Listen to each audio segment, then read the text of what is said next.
Single mom gave stranded hiker a lift home, unaware he's a tech billionaire. It was supposed to be just another long, exhausting day for Naomi Carter, a struggling single mom doing everything she could to provide for her 3-year-old daughter, Mia. Bills were piling up, and her old car was barely holding together. But when she saw a man stranded on the side of a quiet highway, she made a split-second decision that would change her life forever. Would you have stopped to help a stranger in the middle of nowhere? Let me know in the comments. Welcome back to the channel, my beautiful story family. Before we begin, I want to share something personal with you. We put so much love and effort into these videos, hoping to touch hearts and spread messages of kindness, humility, and love. If this story moves you, I'd love to hear where you're watching from. Now, let's begin. Naomi Carter leaned against the chipped counter of the diner, her apron stained with coffee splashes and grease from a long morning shift. The clock above the register ticked past noon, each second dragging like a weight on her shoulders. Her caramel skin glistened faintly with sweat under the harsh lights, and her dark eyes flickered toward the door every time it swung open, hoping for a customer with a decent tip. In her pocket, her phone buzzed again, another reminder from her landlord. Rent was due 3 days ago, and the $47 in her bank account wasn't going to cut it. "Mommy, are we gonna eat pancakes today?" Mia's small voice piped up from the corner booth, where she sat coloring on a napkin with a stubby crayon. Her big, curious eyes sparkled, oblivious to the strain pulling at her mother's face. Naomi forced a smile, brushing a strand of hair from her forehead. "Not today, baby. But I promise soon, okay?" She turned away quickly, hiding the sting in her chest. Pancakes. Such a simple thing, and yet it felt like a luxury she couldn't afford. Not with daycare costs climbing and the sedan's gas gauge hovering near empty. The bell above the door jingled, and a gruff trucker shuffled in, his boots thudding against the linoleum. "Coffee, black," he muttered, barely glancing at her as he slid into a stool. Naomi nodded, pouring the steaming liquid into a chipped mug. Her hands moved on autopilot. Years of waitressing had made it second nature. But her mind churned. She'd picked up an extra shift cleaning offices tonight, but even that wouldn't cover the hole she was in. Mia deserved better. A real home. A mom who wasn't always one paycheck away from collapse. "Miss, you gonna stand there daydreaming or bring me a menu?" the trucker barked, snapping her back to reality. "Sorry, sir. Right here." She slid the laminated sheet across the counter, her voice tight but polite. He grunted and she stepped back, glancing at Mia again. The little girl was humming softly, her tiny fingers smudging red crayon across the napkin.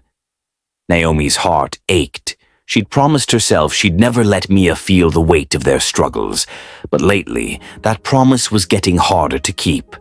The afternoon dragged on, a blur of orders and forced smiles. By the time her shift ended at 4, her feet throbbed and her tips totaled a measly $12. She scooped Mia into her arms, the toddler's warmth a fleeting comfort against the chill of reality. "Let's go, sweet pea," she murmured, kissing her forehead. The sedan sputtered to life outside, its engine coughing like it was as tired as she was. She buckled Mia into the fraying car seat, her fingers brushing against a new tear in the fabric. Another thing she couldn't fix. The drive home was quiet, the radio broken months ago. Mia chattered about her day at daycare, something about a boy named Timmy and a lost crayon, while Naomi nodded absently, her mind on the eviction notice she'd found taped to their apartment door last week. She'd begged the landlord for an extension, promising to pay by the end of the month. He'd given her until Friday. 2 days. 2 days to scrape together $800 she didn't have. "Mommy, look!" Mia's voice jolted her. She pointed out the window at a man standing on the side of the rural highway, his thumb jutted out. He was tall, broad-shouldered, dressed in a damp jacket and jeans that looked too clean for a hitchhiker. A backpack rested at his feet, and rain streaked his face as he squinted against the drizzle. Naomi's grip tightened on the steering wheel. She didn't stop for strangers, couldn't afford the risk. But something about him made her hesitate. Maybe it was the way he stood, shoulders slumped like he'd been walking for hours, or the way his eyes caught hers through the windshield, steady and unthreatening. The sedan rolled to a stop before she could talk herself out of it. She cracked the window just enough to hear him over the patter of rain. "You okay out there?" she called, her voice sharper than she intended. The man stepped closer, hands raised slightly as if to show he meant no harm. "Been better," he said, his tone low and rough, but with an edge of warmth. "Car broke down a few miles back, just trying to get somewhere dry." Naomi studied him. His face was unshaven, dark hair plastered to his forehead, but there was something in his posture, confidence maybe, that didn't match the stranded hiker story. Still, the rain was picking up, and Mia was watching her with those wide, trusting eyes. "Where are you headed?" she asked, keeping her foot hovering over the gas pedal. "Anywhere with a roof, honestly," he said, offering a faint smile. "I can pay for the trouble." Her ears perked up at that. Cash.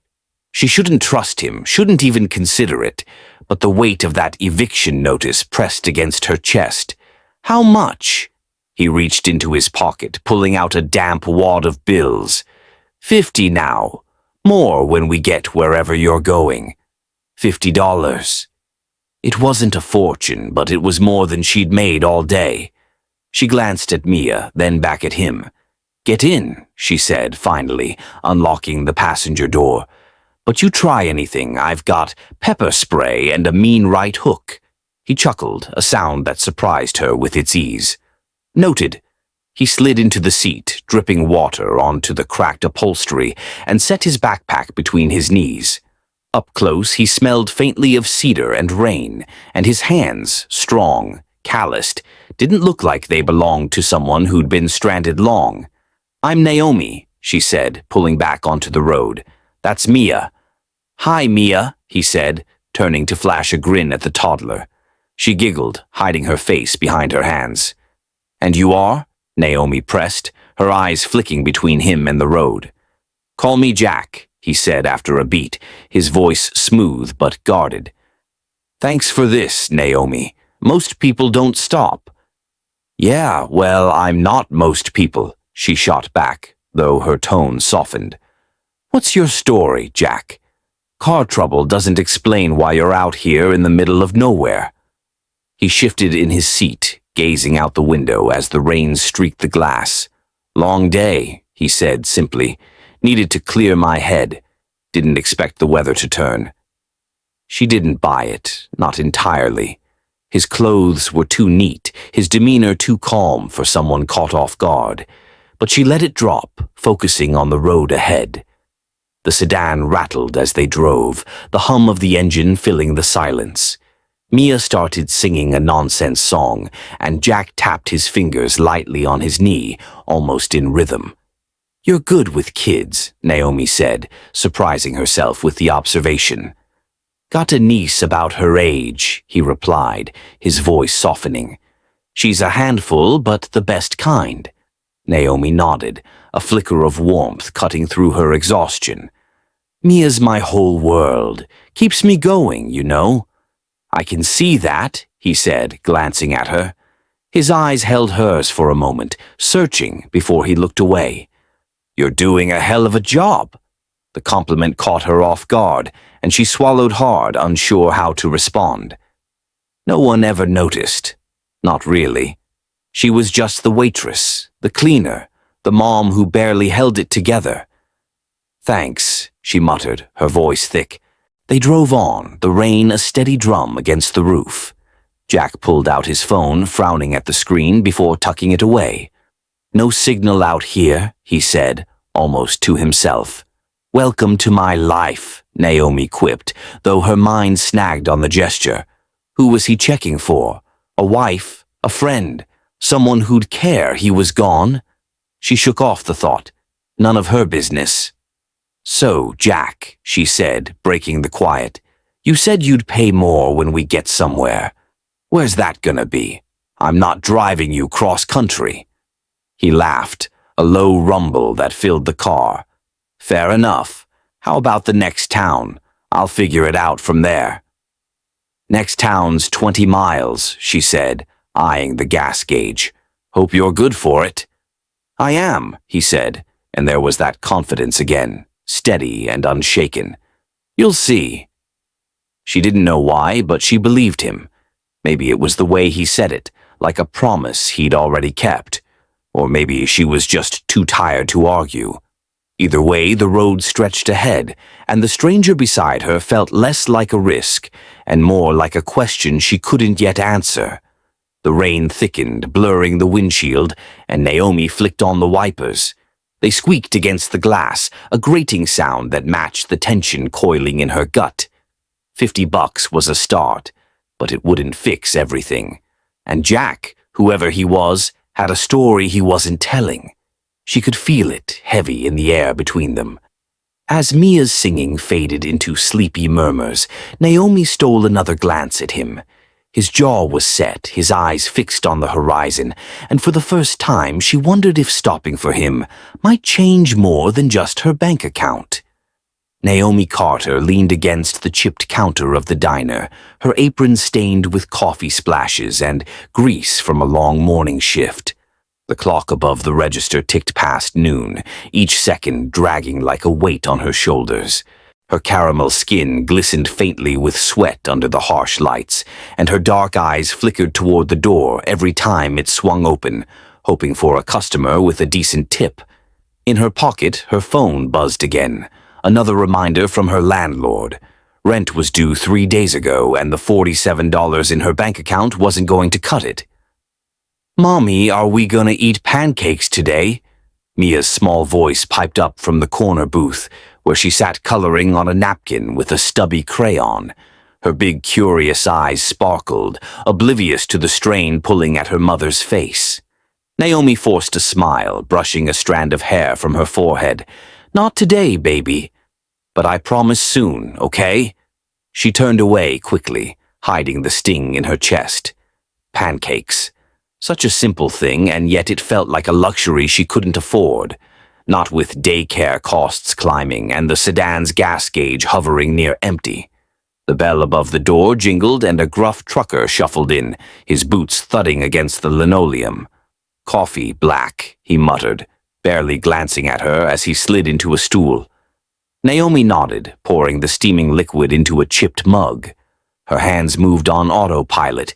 Years of waitressing had made it second nature.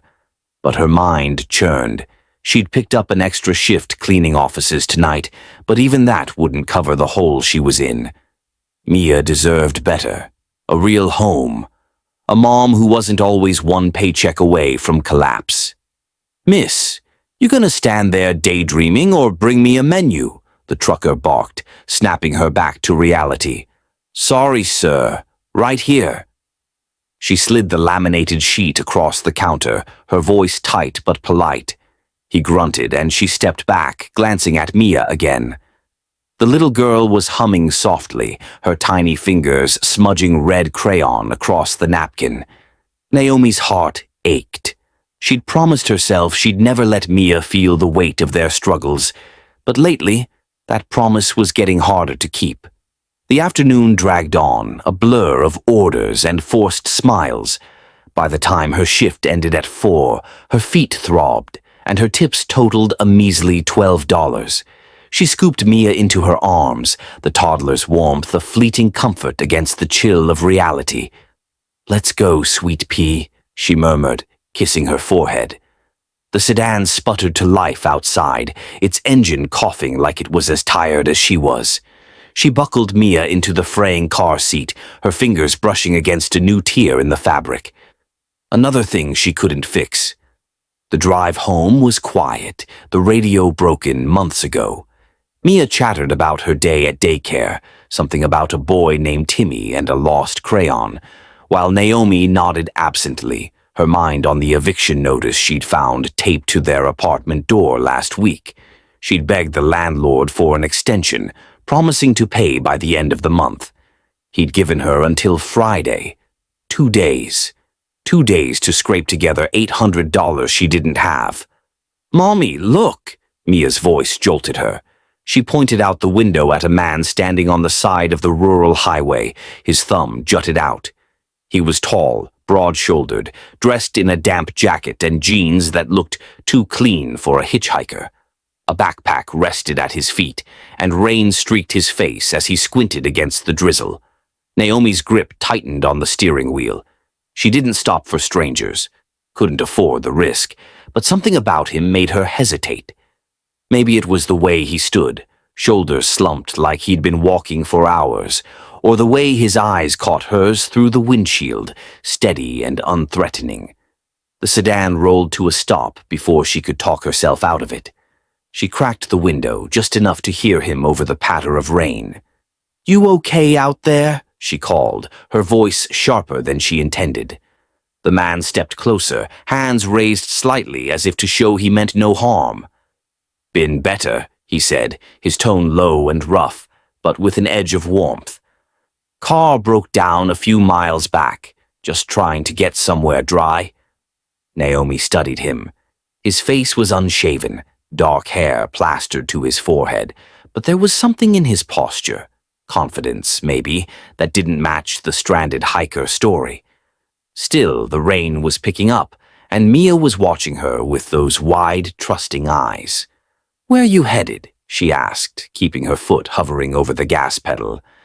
"Anywhere with a roof, honestly," he said, offering a faint smile. "I can pay for the trouble." Her ears perked up at that. Cash. She shouldn't trust him, shouldn't even consider it, but the weight of that eviction notice pressed against her chest. "How much?" He reached into his pocket, pulling out a damp wad of bills. "50 now. More when we get wherever you're going." $50. It wasn't a fortune, but it was more than she'd made all day. She glanced at Mia, then back at him. "Get in," she said finally, unlocking the passenger door. "But you try anything, I've got pepper spray and a mean right hook." He chuckled, a sound that surprised her with its ease. "Noted." He slid into the seat, dripping water onto the cracked upholstery, and set his backpack between his knees. Up close, he smelled faintly of cedar and rain, and his hands, strong, calloused, didn't look like they belonged to someone who'd been stranded long. "I'm Naomi," she said, pulling back onto the road. "That's Mia." "Hi, Mia," he said, turning to flash a grin at the toddler. She giggled, hiding her face behind her hands. "And you are?" Naomi pressed, her eyes flicking between him and the road. "Call me Ryan," he said after a beat, his voice smooth but guarded. "Thanks for this, Naomi.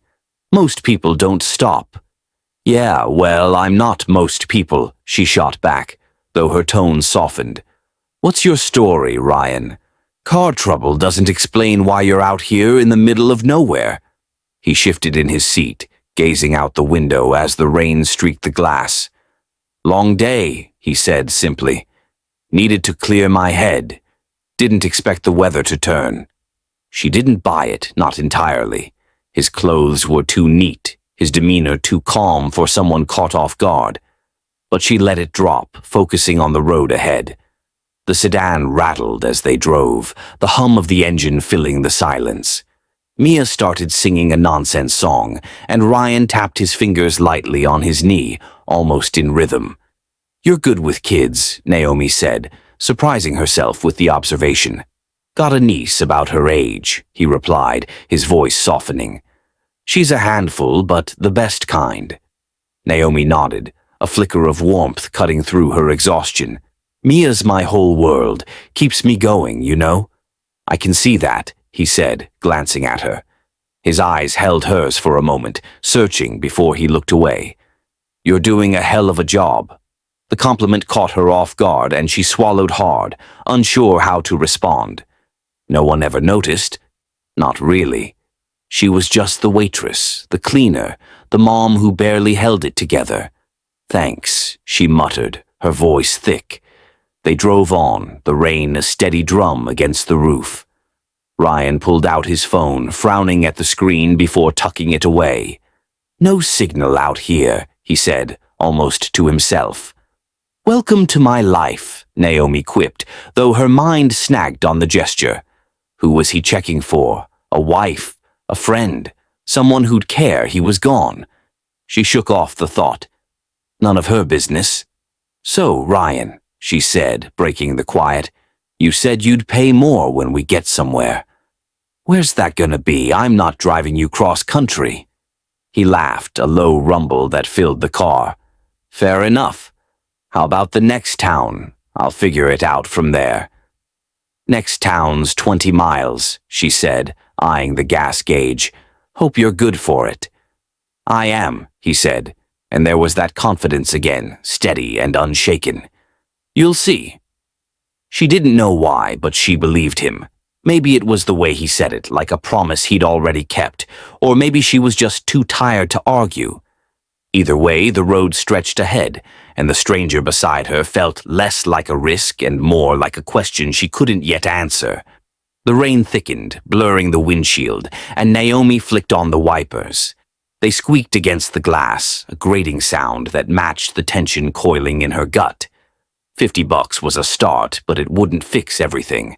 And Ryan, whoever he was, had a story he wasn't telling. She could feel it, heavy in the air between them. As Mia's singing faded into sleepy murmurs, Naomi stole another glance at him. His jaw was set, his eyes fixed on the horizon, and for the first time she wondered if stopping for him might change more than just her bank account. The road twisted through the countryside, flanked by dense trees that loomed like silent sentinels in the downpour. Naomi kept one hand near her phone, tucked into the center console, her fingers brushing the edge of the pepper spray canister she'd stashed there months ago. Ryan might seem harmless, handsome even, with that rugged jawline and those tired hazel eyes. But she wasn't naive. People lied, people hid things, and she had Mia to protect. From the back seat, Mia's voice broke the quiet. "Are you a superhero?" she asked, peering at Ryan with unabashed curiosity. He turned, a grin tugging at his lips. "Not quite, kiddo. Just a guy who's bad at picking cars." Mia giggled, kicking her legs against the seat. "Mommy's car is loud, like a dragon." "Yeah, it's got character," Ryan said, glancing at Naomi with a playful glint in his eye. She smirked despite herself. "Character's one word for it. Falling apart's another." "Hey, it's getting us where we need to go," he said, settling back into his seat. "That's more than I can say for mine." Naomi's curiosity flared again. "What happened to it anyway?" "Your car engine gave out," he said, shrugging. "Left it a few miles back.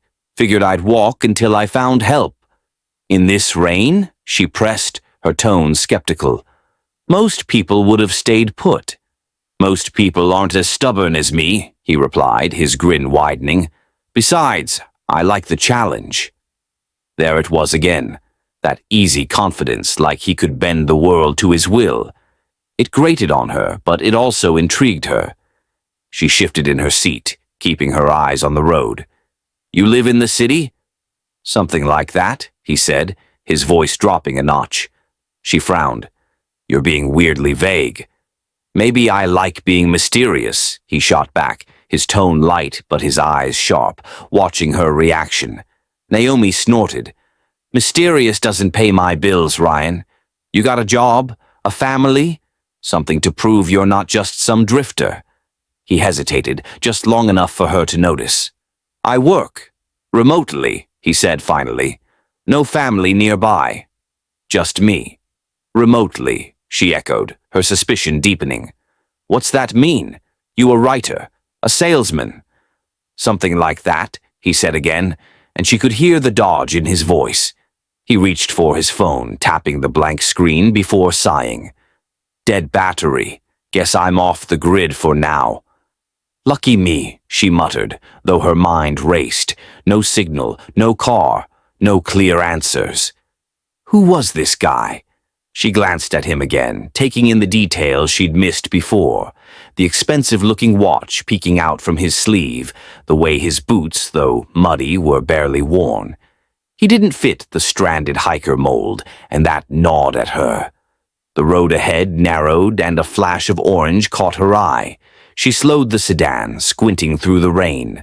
A row of traffic cones blocked the lane, flanked by a sign that read, "Road closed, detour." Naomi cursed under her breath. Great, just what I needed. Problem? Ryan asked, leaning forward. Yeah, this is the only way to town, she said, gripping the wheel tighter. Now we've got to loop around through the back roads. Adds another half hour at least. He nodded, unfazed. I'm in no rush. You? She shot him a look. I've got a kid to feed and a job to get to. Time's not exactly on my side. Fair enough, he said, settling back. Lead the way. The detour veered off the highway, plunging them into a maze of gravel roads lined with overgrown brush. The sedan jolted over potholes, the suspension groaning in protest. Mia whimpered from the back seat, and Naomi reached back to pat her leg. It's okay, baby. Just a bumpy ride. Ryan watched her, his expression unreadable. You do this a lot? Play taxi for strangers? First time, she admitted, her voice tight. Don't make me regret it. I won't, he said, and there was a weight to his words that made her pause. She wanted to press him, to demand more than vague half-answers, but the road demanded her focus. The rain hammered down, turning the gravel into a slick mess, and the wipers struggled to keep up. Minutes stretched into a tense silence, broken only by the rumble of the engine and Mia's soft humming. Then Ryan spoke, his voice low. You ever feel like life's throwing you curveballs just to see how much you can take? Naomi glanced at him, caught off guard by the shift in tone. Every damn day, she said, her honesty surprising her. You? More than you'd believe, he replied, his gaze distant.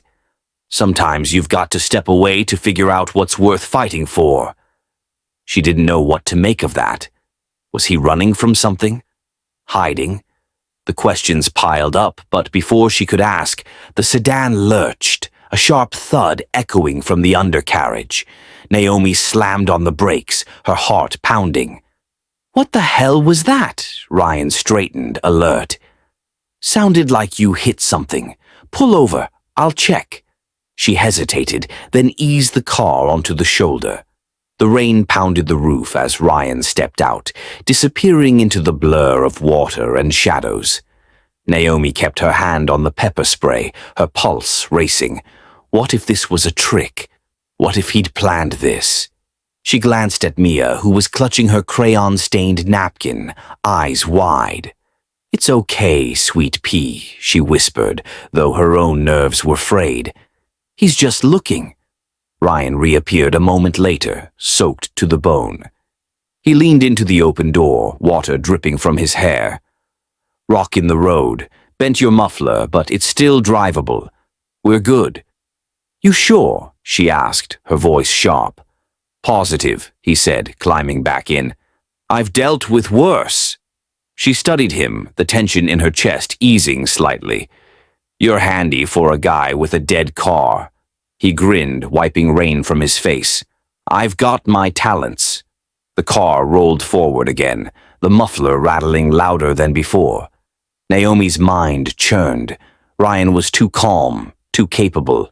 He wasn't just some random hiker, and that watch glinting faintly on his wrist looked like it cost more than her rent. Who was he, really? And why did she feel like every mile they drove was pulling her deeper into something she couldn't control? The detour stretched on, the road winding through a forest that seemed to swallow the daylight. Mia dozed off, her head lolling against the car seat, and the silence between Naomi and Ryan grew heavier. She decided to push him again. So, Ryan, no family, no phone, no car. What's waiting for you in the next town? He didn't answer right away, his fingers drumming lightly on his knee. A fresh start, maybe, he said finally, his voice soft. What about you? What keeps you going? Mia, she said without hesitation. Everything I do is for her, even picking up strangers in the rain. He nodded, a flicker of something, guilt, gratitude, crossing his face. She's lucky to have you. Yeah, well, luck's been in short supply lately, she said, bitterness creeping into her tone. But we manage. You're tougher than you give yourself credit for, he said, and the sincerity in his voice made her throat tighten. She didn't respond, focusing on the road as it curved sharply ahead. Then, out of nowhere, headlights flared in the rearview mirror, bright and blinding. Naomi squinted, her grip tightening on the wheel. A truck roared up behind them, its engine growling over the rain. It was too close, way too close. Hold on, she snapped, accelerating slightly. The truck matched her speed, its horn blaring once, twice. Panic clawed at her chest. What the hell do they want? Ryan twisted in his seat, peering back. I don't know. Just keep driving. The truck swerved, pulling alongside them, and Naomi caught a glimpse of the driver, a man in a dark cap, his face obscured. He gestured wildly, pointing ahead, but the rain and the dark made it impossible to tell what he meant. Then, with a final honk, the truck peeled off down a side road, vanishing into the night. Naomi let out a shaky breath, her hands trembling on the wheel. What was that about? No idea, Ryan said, but his voice was tight, his eyes scanning the road behind them. Maybe just some local nut. Maybe, she said, though she didn't believe it. Something about the encounter felt off, and Ryan's sudden tension only deepened her unease. He knew more than he was letting on. She was sure of it now.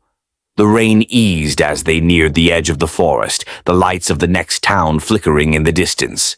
Naomi's mind raced, piecing together the fragments of the night. A stranded hiker with a dead phone and a fat wallet, a truck chasing them down a back road, and Ryan sitting beside her, his calm facade cracking just enough to hint at something bigger. Almost there, she said, breaking the silence. You still good for that extra cash? Better than good, he replied, his tone steady again. You'll see. She nodded, but the knot in her stomach tightened. Whatever Ryan was hiding, it was following them, and she had a sinking feeling that dropping him off wouldn't be the end of it. The rain eased as Naomi guided the sedan toward the faint glow of the next town, the headlights cutting through the damp night.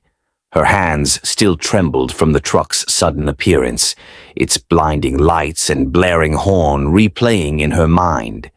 Beside her, Ryan sat rigid, his earlier ease replaced by a quiet intensity that set her nerves on edge.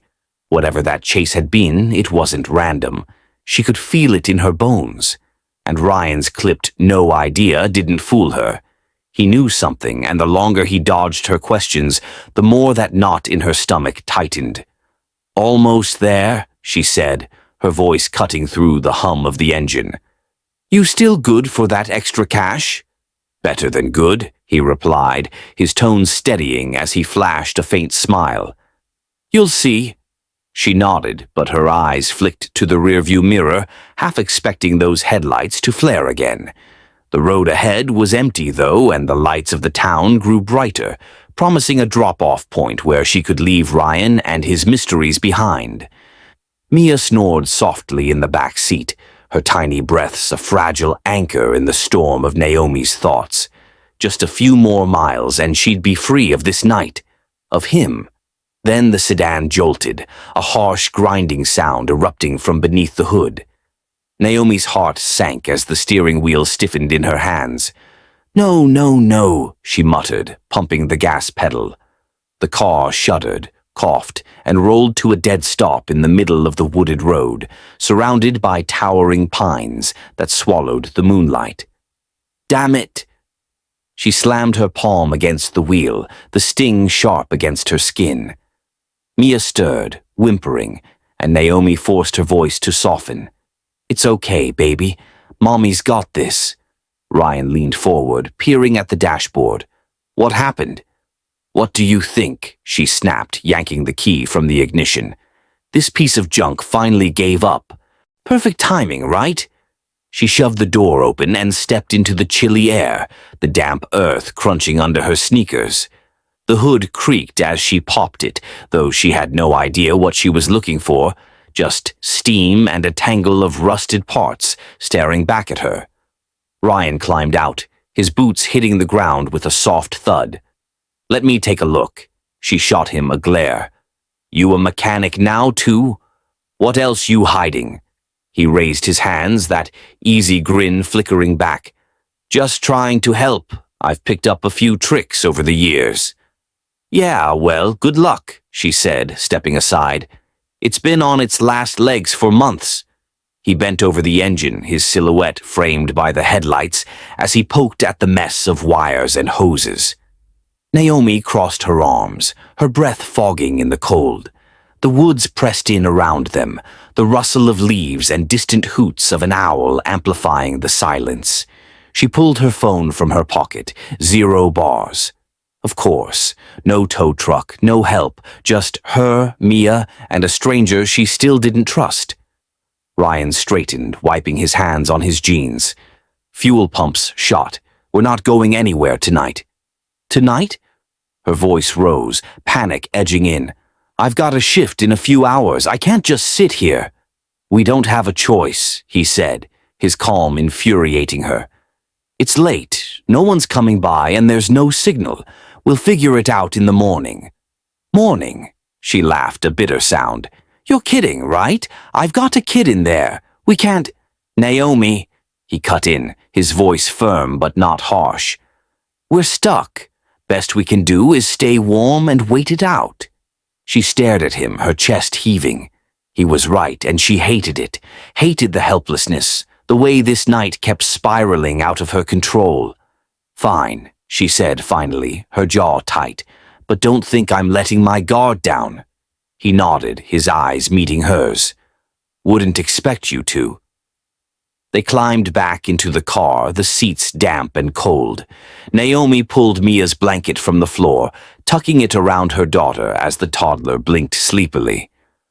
Mommy? Mia murmured, reaching out. Right here, sweet pea, Naomi whispered, brushing her hair back. Go back to sleep. Mia's eyes drifted to Ryan, wide and curious, even in her drowsiness. Can I sit with him?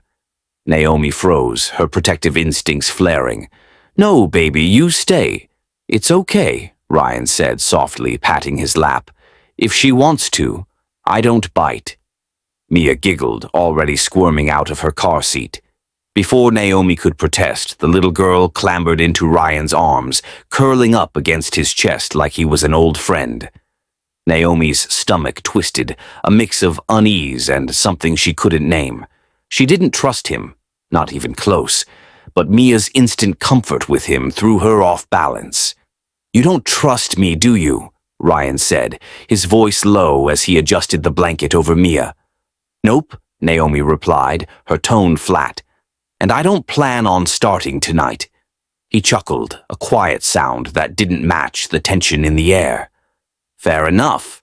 You're smart to keep your eyes open. She didn't respond, settling into the driver's seat with her back stiff, one hand resting near the pepper spray. The car was a flimsy shield against the night, the woods stretching endlessly around them. Every rustle, every snap of a twig made her flinch, her exhaustion warring with the need to stay alert. Ryan sat still, Mia's soft snores rising between them, his gaze fixed on the windshield as if he could see through the dark. Hours crawled by, the cold seeping through the cracked windows. Naomi's eyelids grew heavy, but she fought it, her mind racing with questions. Who was Ryan, really? That truck, had it been looking for him? And why did he carry himself like someone who'd never known desperation, even stranded in the rain? She glanced at him, his profile sharp against the faint glow of the dashboard. His watch glinted again, a detail that nagged at her. Too expensive for a drifter, too clean for a hiker. A shadow moved outside, a flicker at the edge of her vision. She sat up, heart pounding, peering into the trees. "Did you see that?" Ryan turned, his body tensing. "Where?" "There," she whispered, pointing to a cluster of pines. The shape shifted again, tall, human-like, hovering just beyond the headlight's reach. Her breath caught, fear clawing up her spine. "Someone's out there." He squinted, his hand tightening around Mia. "Could be an animal. Deer, maybe." "That's no deer," she hissed, fumbling for her phone as if it could help. The figure lingered, motionless now, a dark outline against the night. Then with a rustle it was gone, swallowed by the woods. Naomi exhaled, her pulse still racing. What the hell was that? "Probably nothing," Ryan said, though his voice lacked conviction. "Just the dark playing tricks." She didn't buy it, but she let it go, her nerves too frayed to argue. The rest of the night passed in uneasy silence, Naomi refusing to close her eyes even as exhaustion clawed at her. Ryan stayed awake too, his presence both a comfort and a threat she couldn't shake. Dawn broke slowly, gray light filtering through the trees. Mia stirred, yawning against Ryan's chest, and he handed her back to Naomi with a gentle smile. "She's a good kid." "Yeah, she is," Naomi said, cradling her daughter close. Her eyes burned from lack of sleep, but she forced herself to focus. "So what now?" "We just sit here." "Not exactly," Ryan said, stepping out into the morning mist. He popped the hood again, pulling a small multi-tool from his backpack, a sleek, high-end thing that looked out of place in his rough hands. Naomi watched, skeptical, as he tinkered with the engine, his movements quick and precise. "You're wasting your time," she called, buckling Mia into her seat. "You said it was the fuel pump." "Thought so," he muttered, not looking up. "But it might be the line instead. Give me a sec." A sec turned into 10 minutes, then 20. Naomi paced beside the car, her frustration mounting, until the engine sputtered, coughed, and roared to life. She stopped dead, staring at him. "You fixed it." "Told you I've got tricks," he said, wiping his hands with a grin.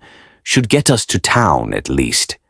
She gaped, torn between relief and disbelief. "How'd you even...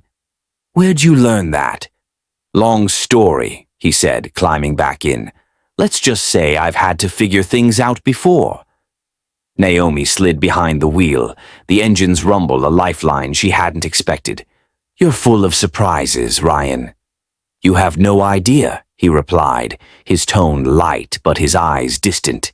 As they pulled back onto the road, the woods fading behind them, Naomi's mind churned. A man who could fix a car with a pocket tool, who carried himself like he owned the world, who didn't flinch at shadows in the night. Whoever Ryan was, he wasn't just a stranded hiker, and the truth, she sensed, was closer than ever to breaking free. The sedan rumbled back to life under Ryan's deft hands, its engine growling like a beast reluctantly stirred from sleep. Naomi slid behind the wheel, her hands still shaky from the sleepless night and that fleeting shadow in the woods. The gray dawn light bathed the trees in a muted glow, but the unease lingered, a weight pressing against her chest. Ryan climbed in beside her, wiping his hands on his jeans, his grin too casual for a man who'd just resurrected her car with nothing but a pocket tool. "You're full of surprises, Ryan," she said, her voice edged with exhaustion and suspicion as she pulled onto the road. "You have no idea," he replied, his tone light but his eyes flickering with something she couldn't place. Amusement, maybe, or a secret itching to slip free. Mia yawned in the back seat, clutching her blanket, and Naomi forced a smile for her daughter's sake.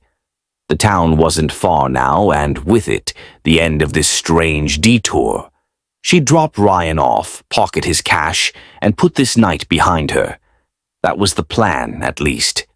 The woods thinned as they drove, giving way to rolling hills and scattered houses. The sedan rattled over the uneven pavement, the muffler still grumbling from its earlier injury, but it held. Naomi's mind churned, replaying the night. The truck's headlights, the figure in the trees, Ryan's calm under pressure. He wasn't just some guy with a dead car. That watch on his wrist, the way he carried himself, the ease with which he'd fixed her engine. It all pointed to something bigger. But what? "Turn left up here," Ryan said, breaking her thoughts. His voice was steady, directing her like he'd walked these roads 1,000 times. She glanced at him, her brow furrowing. "Thought you didn't know where you were going." "I said I'd figure it out," he replied, that faint smirk tugging at his lips.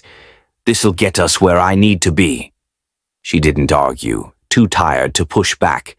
The road curved through a quiet stretch of countryside, the houses growing larger and farther apart, their lawns manicured and gates gleaming. Naomi's stomach twisted as the scenery shifted. Gone were the modest bungalows, replaced by sprawling estates that screamed money. She'd never driven through this part of the county before, and the contrast to her cramped apartment stung like a fresh wound. "Right here," Ryan said, pointing to a narrow lane flanked by towering oaks. She turned, the sedan's tires crunching over gravel, and the trees parted to reveal a sight that made her breath catch. A massive mansion loomed ahead, its stone facade glowing in the morning light, windows stretching 3 stories high. A fountain bubbled in the circular driveway, and sleek cars, none of them broken-down wrecks, lined the garage visible through an iron gate. Naomi slammed on the brakes, the sedan jerking to a stop. Her mouth fell open, her heart thudding as she stared. "You live here?" she said, her voice cracking. "This place is like a small country." Ryan chuckled, leaning back in his seat. "I told you I wasn't a serial killer." She whipped her head toward him, her exhaustion giving way to stunned disbelief. "You've got to be kidding me. This is your house?" "Home, sweet home," he said, his smirk widening as he unbuckled his seatbelt. "Thanks for the lift, Naomi. You're a lifesaver." She blinked, her mind racing to catch up. The damp jacket, the muddy boots, the stranded hiker story. It didn't fit. Not with this. The mansion wasn't just big. It was the kind of place you saw in magazines, the kind of wealth she couldn't even fathom. Her hands tightened on the wheel, the cracked upholstery of her sedan a stark reminder of the gulf between them. "You're rich," she said, the words tumbling out before she could stop them. "Like, really rich." "Something like that," he replied, echoing his earlier vagueness with a glint in his eye. He reached into his backpack, pulling out a thick stack of bills, far more than the extra he'd promised. "For your trouble. And the car." She stared at the money, her throat dry. It was more cash than she'd seen in months, maybe years. "I can't take that," she said, though her voice wavered. "That's too much." "You earned it," he said firmly, pressing it into her hand. "Trust me, I've got plenty." Her fingers closed around the bills, the weight of them grounding her even as her head spun. "Who are you?" she demanded, her suspicion flaring anew. "No one lives in a place like this and ends up stranded on a highway." Ryan paused, his hand on the door handle. "Let's just say I needed a break from all this," he said, gesturing vaguely at the mansion. "A hike gone wrong, a car that didn't cooperate. You were my lucky break." "Lucky," she echoed, her tone sharp. "You've got a funny way of showing it." He laughed, a low, genuine sound that softened the edges of her frustration. "Fair point. But I mean it. Thanks. For everything." She didn't know what to say, her mind a tangle of questions and exhaustion. Mia stirred in the back seat, peering out the window with wide eyes. "Pretty house," she mumbled, rubbing her face. "Yeah, it is," Naomi said, her voice softening as she glanced at her daughter. She turned back to Ryan, studying him, the unshaven jaw, the tired but handsome features, the confidence that now made sense. "So what now? You just go back to..." Whatever this is? Something like that, he said again, stepping out into the driveway. But maybe I'll see you around. Doubt it, she shot back, though a flicker of curiosity betrayed her. I don't exactly hang out in places like this. You never know, he said, his eyes locking with hers for a moment longer than necessary. Then he shut the door, gave a small wave, and headed toward the gate, his figure shrinking against the grandeur of the mansion. Naomi sat there, the engine idling, the stack of cash heavy in her lap. Her gaze drifted from the money to the house, then back to Mia, who was humming softly. She'd gotten them through the night, through the rain, the breakdown, the shadows, and now this. A stranger's fortune, a lifeline she hadn't expected. But the questions lingered, sharp and insistent. Who was Ryan, really? And why did she feel like this wasn't the end of their story? She shifted the sedan into gear, pulling away from the mansion as the gate clanged shut behind Ryan. The road stretched ahead, leading her back to her own world, rent, daycare, the grind of survival.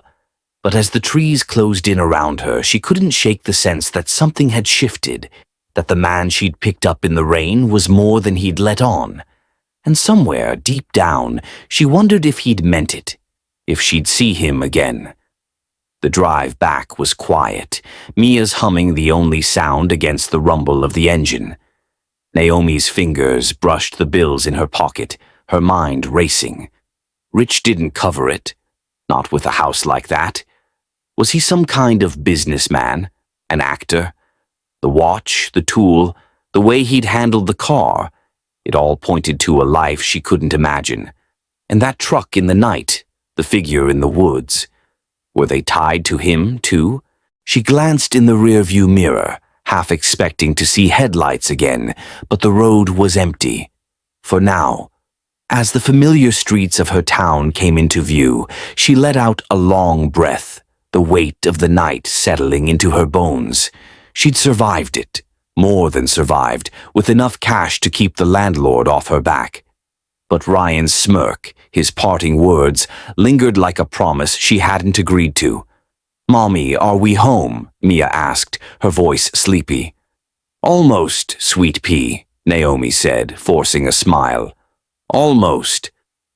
But as she turned toward their apartment, the mansion's shadow loomed in her mind, a question mark she couldn't erase. Ryan wasn't just rich, he was something else entirely. And whether she liked it or not, she had a feeling their paths weren't done crossing. Naomi guided the sedan away from the mansion, the iron gate clanging shut behind Ryan as he disappeared into his world of stone and wealth. The engine rumbled, a familiar comfort against the surreal morning, and the stack of bills in her pocket pressed against her thigh, a lifeline she still couldn't fully process.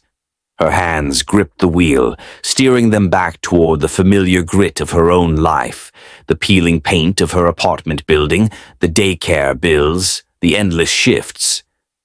Mia hummed in the back seat, her tiny voice weaving through Naomi's tangled thoughts. The mansion faded in the rearview mirror, but its shadow clung to her. Ryan's parting words, "Maybe I'll see you around," echoed in her mind, teasing her with their ambiguity. Who was he, really? That house, those cars, the ease with which he'd tossed her, more money than she'd seen in months. It didn't add up to a stranded hiker. And the night's oddities, the truck, the figure in the woods, gnawed at her, hinting at a story he hadn't told. She shook her head, forcing her focus back to the road. He was gone now, a strange chapter closed. She had the cash, enough to breathe for a little while. That was what mattered. "Mommy, are we home?" Mia asked, her voice thick with sleep as she rubbed her eyes. "Almost, sweet pea," Naomi replied, her smile tight but genuine. The town's edges came into view. Gas stations, strip malls, the diner where she'd clock in again tomorrow. Normalcy beckoned, but as she turned onto the main road, a sleek black SUV pulled up behind her, its tinted windows gleaming in the morning light. Her pulse quickened, memories of the truck flashing back, but it kept its distance, trailing her silently. She tightened her grip on the wheel, glancing at Mia. "Just a car, baby," she murmured, more to herself than her daughter.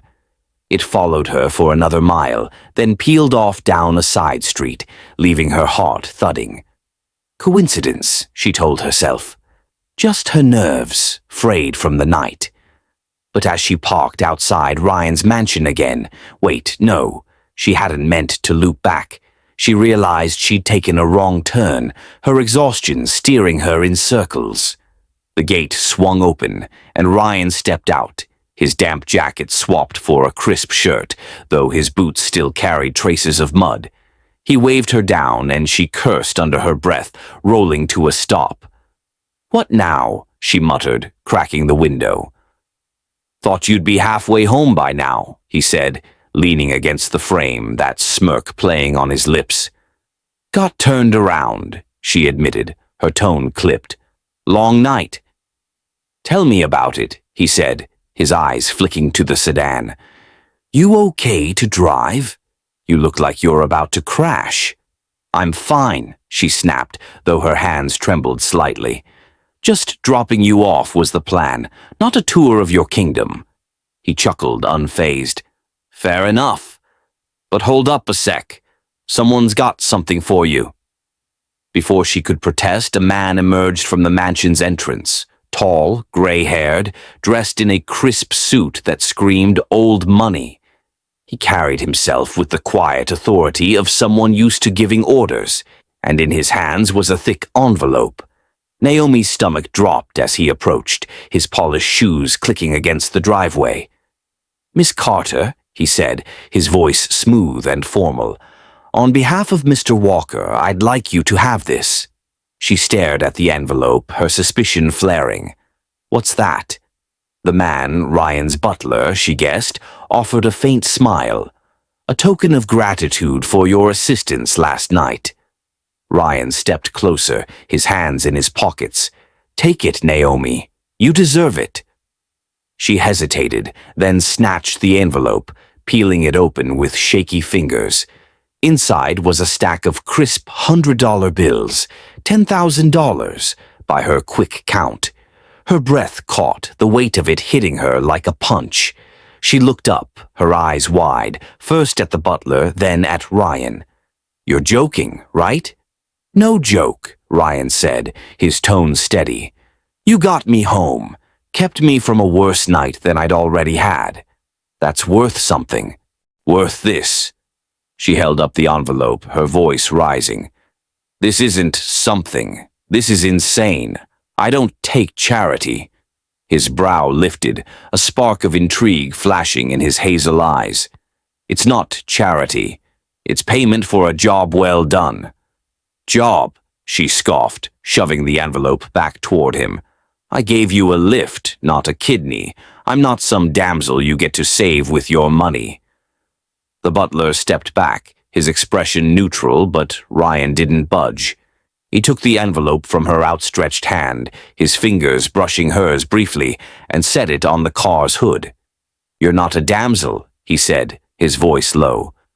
"You're tougher than most people I know. That's why I'm giving it to you, not because you need saving, but because you earned it." She glared at him, her pride warring with the reality of her life. $10,000.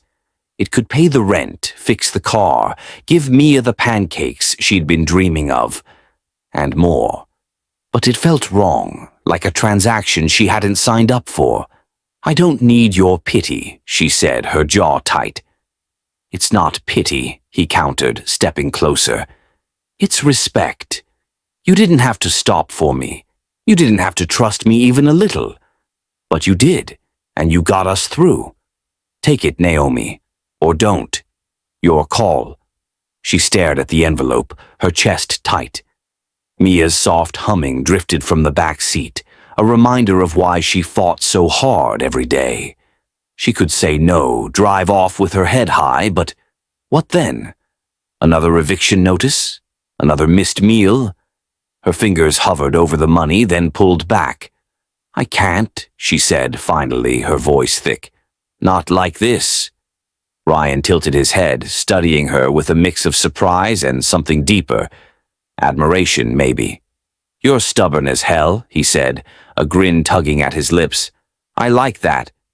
Yeah, well, enjoy it from a distance, she shot back, sliding into the driver's seat. We're done here. Not quite, he said, his tone shifting, less playful, more deliberate.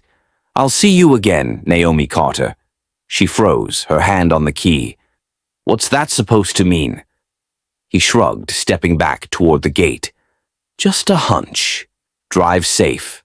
The butler retreated silently, and Naomi stared at Ryan as he turned away, his broad shoulders disappearing through the gate. She grabbed the envelope, despite herself, and tossed it onto the passenger seat, her heart pounding. $10,000. A fortune she'd refused, yet couldn't leave behind. She started the engine, the sedan sputtering as she pulled away, her mind a storm of pride and doubt. The black SUV appeared again as she hit the main road, trailing her for a block before vanishing into traffic. Her pulse spiked, but she shook it off, chalking it up to paranoia. Ryan's words lingered, though. I'll see you again. Like a promise she didn't want to believe. He wasn't just rich. He was something else, something powerful, and her gut told her this wasn't the end. Mia yawned, breaking the silence.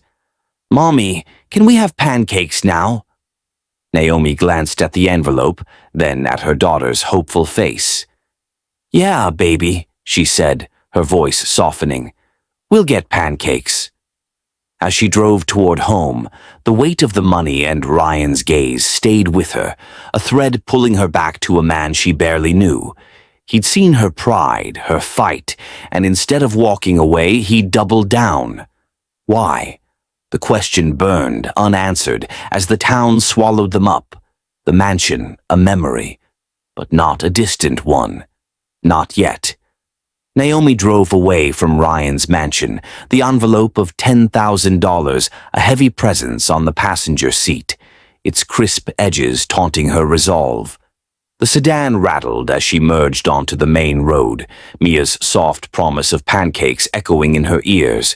She'd refused his money, mostly, but couldn't leave it behind, a compromise that gnawed at her pride. Ryan's parting words, "I'll see you again," rang like a challenge, and the black SUV's fleeting shadow in her rearview mirror only deepened the unease curling in her gut. She gripped the wheel tighter, the town's familiar streets a lifeline pulling her back to reality. The rest of the day blurred into routine, dropping Mia at daycare, counting the cash from Ryan to cover rent, and scrubbing the exhaustion from her face before her night shift at the diner.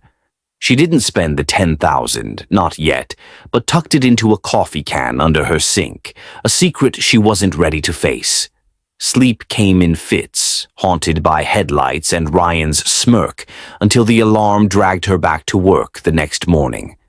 The diner buzzed with its usual chaos, truckers grumbling over coffee, kids smearing ketchup on tables, when everything shifted. Naomi was wiping down the counter, her apron stained from a spilled milkshake, when her boss, Carl, stormed out of the kitchen. His face was red, veins bulging at his temples, a look she'd seen before but never aimed at her. "Carter," he barked, slamming a handful of crumpled receipts onto the counter. "You think I wouldn't notice?" She froze, the rag dangling from her hand. "Notice what?"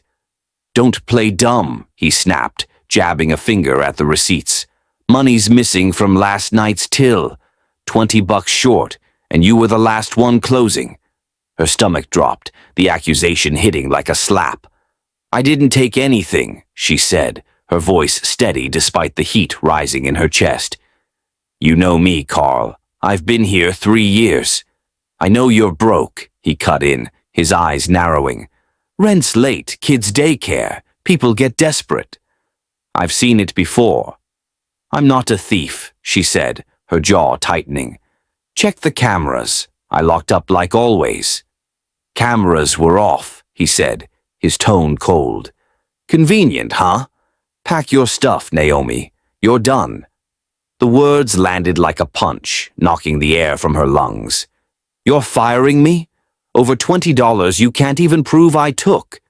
Prove you didn't, he shot back, turning away. Get out before I call the cops. She stood there, trembling with fury and disbelief, as the diner's chatter faded to a dull roar. Customers stared, some averting their eyes, others whispering. She yanked off her apron, tossing it onto the counter, and stormed out, the bell above the door jangling like a mocking farewell. The cold morning air hit her face, but it couldn't cool the fire in her chest. Fired, falsely accused, and now jobless with Mia to feed and a landlord who wouldn't wait. She slumped against the sedan, her breath fogging in the chill, and fought the tears prickling her eyes. She'd been here before, rock bottom, but this time it stung deeper. The coffee can money loomed in her mind, a lifeline she'd resisted, but desperation clawed at her resolve. She was reaching for her keys when a shadow fell across the pavement and a familiar voice broke through her haze. Rough day. Naomi's head snapped up. Ryan stood there, hands in his pockets, his damp hiking jacket replaced by a tailored coat that screamed wealth. His hazel eyes locked on hers, that faint smirk tugging at his lips, and for a moment she couldn't decide if she wanted to scream or swing at him. What are you doing here? She demanded, straightening. You stalking me now? Passing through, he said, his tone too casual. Saw you storm out. What happened?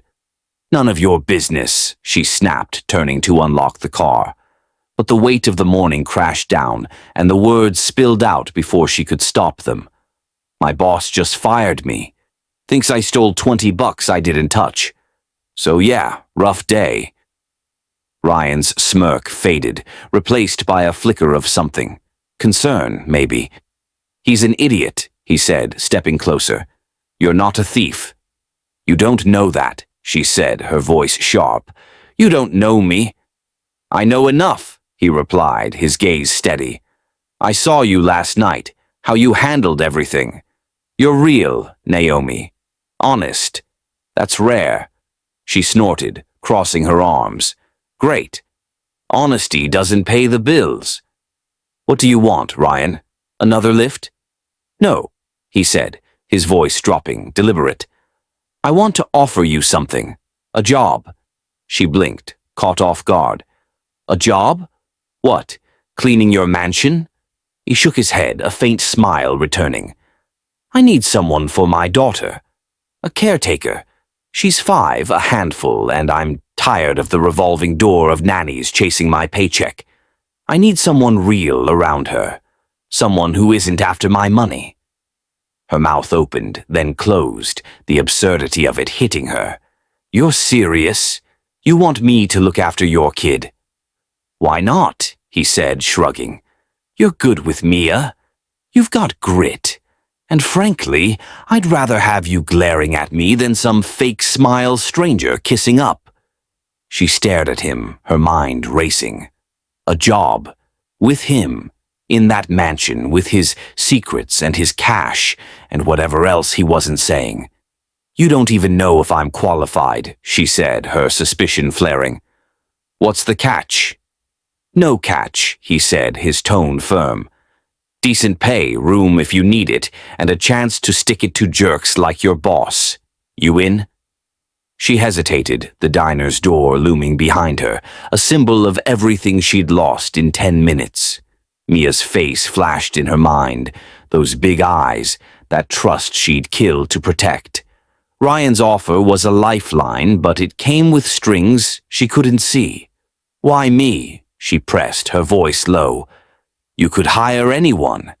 Because you're not anyone, he said, his eyes locking with hers. You stopped for me. You didn't back down. My daughter needs that. Someone who fights. The compliment hit her harder than she expected, stirring something she hadn't felt in years. Pride, maybe. Or hope. She glanced at the sedan, its dents and rust a mirror of her life, then back at Ryan. I'll think about it, she said finally, her tone guarded. But I'm not saying yes yet. Fair enough, he said, pulling a card from his pocket and handing it to her. Call me when you decide. Or don't. Your move. She took the card, simple, black, with just his name and a number in gold print, and tucked it into her pocket. Don't hold your breath, she muttered, climbing into the car. Wouldn't dream of it, he replied, stepping back with that damn smirk. Take care, Naomi. She drove off, the diner shrinking in the mirror, Ryan's figure a solitary silhouette against the gray sky. Her heart pounded, a mix of anger and possibility swirling in her chest. Fired, broke, and now this. A job from a man she barely knew, tied to a world she didn't trust. She picked up Mia from daycare, the little girl's chatter a balm against the storm in her mind, and by the time they got home, she'd made her choice. Okay, she said into the phone that night, Ryan's card crumpled in her hand. I'll do it, but this better not be a mistake. It won't be, he replied, his voice warm with something she couldn't name. See you tomorrow. She hung up, staring at the coffee can, the envelope, the life she was leaving behind. Ryan's daughter, his mansion, his mysteries, they loomed ahead, a path she couldn't predict. She'd accepted, but as she tucked Mia into bed, a shiver ran through her. She was stepping into his world now, unaware of what waited, unaware that fate had more in store than she could ever guess. Naomi hung up the phone, Ryan's voice. See you tomorrow. Still humming in her ears as she stared at the crumpled card in her hand. The decision to take his job offer settled over her like a heavy coat, warm but unfamiliar, its weight both a comfort and a warning. Mia slept soundly in the next room, her soft breaths a reminder of why Naomi had said yes, why she'd stepped into the unknown of Ryan's world.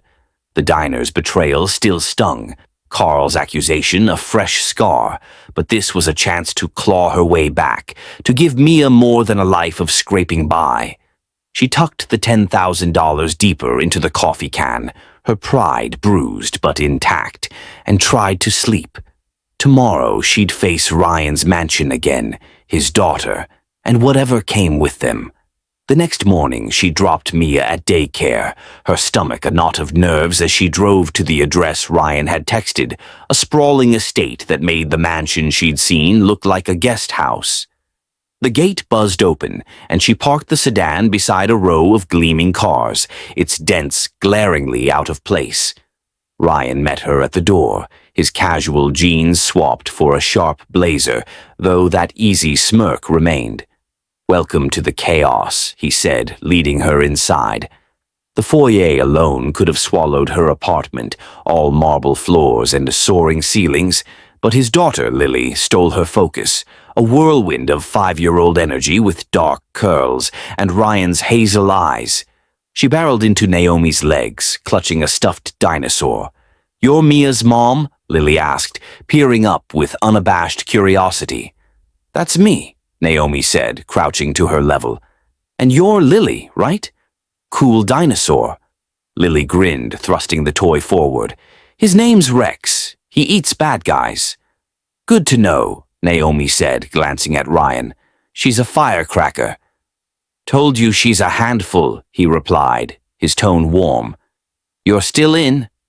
Too late to back out now, she said, standing. Let's see what you've got. The day unfolded in a blur. Lily's chatter, games of hide-and-seek through endless hallways, and a quiet moment where Naomi caught Ryan watching her, his gaze lingering longer than it should have. She brushed it off, focusing on the job, but the mansion's opulence and his steady presence kept her off balance. By evening, she'd survived, and Ryan's nod of approval felt like a small victory. She'd expected a week of this, caretaking, proving herself, but the next morning he threw her a curveball. Lily's with her tutor today, he said over coffee in a kitchen bigger than her childhood home. but I could use you somewhere else. Temporary assistant gig at my office. You up for it?" She frowned, setting her mug down. "Assistant? I thought this was about your daughter." "It is," he said, leaning against the counter. "But things are a mess at work, and I need someone I can trust. It's just for a few days. Better pay, too." Her suspicion flared, but the word pay hooked her. "What's the catch?" "No catch," he said, his eyes steady. "Just paperwork, calls keeping me sane. Say yes, Naomi." She hesitated, then nodded. "Fine, but I'm not your coffee girl." "Wouldn't dream of it," he said, that smirk flashing. "Let's go." The office was a gleaming tower an hour's drive away, the kind of place that screamed power, glass walls, bustling employees, and a logo she vaguely recognized, Walker Tech. Naomi's jaw tightened as she followed Ryan inside, her sneakers squeaking against polished floors. He owned this? The stranded hiker ran a tech empire? She filed the questions away, focusing on the stack of files he handed her, her new desk a temporary island in his sprawling domain. Days blurred into a rhythm, sorting contracts, fielding calls, watching Ryan command rooms with that same quiet confidence she'd seen in the rain. He was good at this, sharp and decisive, but he'd pause to ask her opinion, his trust in her growing with every task.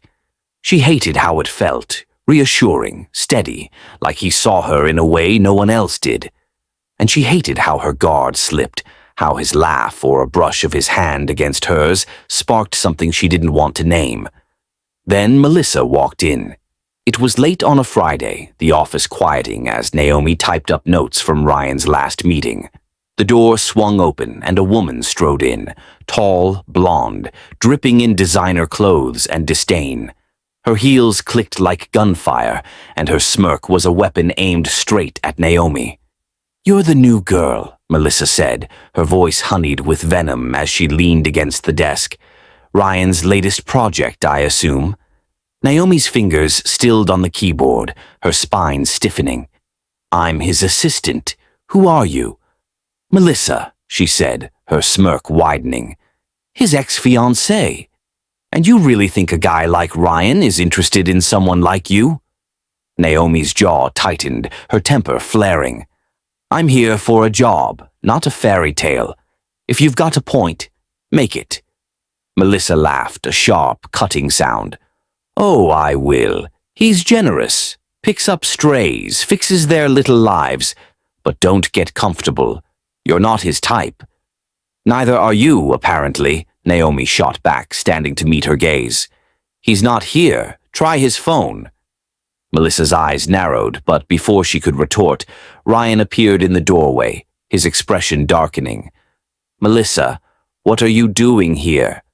"Just checking on your charity case," she said, tossing her hair. "She's cute, Ryan. Very earnest." "Enough," he said, his voice low and firm. "Leave." Melissa smirked one last time at Naomi, then sauntered out, her perfume lingering like a threat. Naomi exhaled, her hands clenched, and turned to Ryan. "Your ex, huh? She's a real peach." "She's a headache," he said, rubbing his neck. "Sorry about that.